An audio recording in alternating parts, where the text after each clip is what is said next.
কেমন আছেন সবাই? আসসালামু আলাইকুম। সারাদিনের ডেইলি ব্লগ নয়, শুধু রাতের কাজকর্মের একটি ডেইলি ব্লগ নিয়ে হাজির হলাম আমি শারমিন অলস রান্নাঘর থেকে। রাতের বেলা কিছু রান্না করতে হবে। দুপুরের তরকারি রয়ে গেছে, তার সাথে অল্প কিছু রান্না করলে খুব সুন্দরভাবে খাওয়া হয়ে যাবে।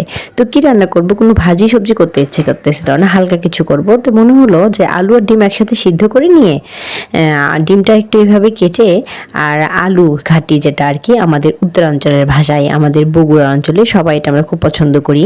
আলু ঘাটি ডিম দিয়ে হোক আর গোশত দিয়ে হোক বা মাছের মাথা দিয়ে হোক।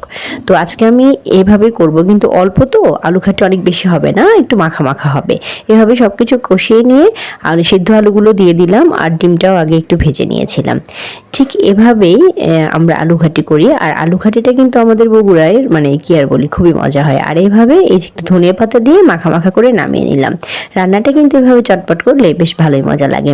আর এদিকে হচ্ছে আপনাদের ভাই কিছু বাজার নিয়ে আসছিল, তার মধ্যে বাজারগুলো সাইজ করলাম। আর এগুলো হচ্ছে আম, মনে হলো যে আম এই বছরের জন্য মনে হয় এটাই শেষ, আর মনে হয় খাওয়া যাবে না।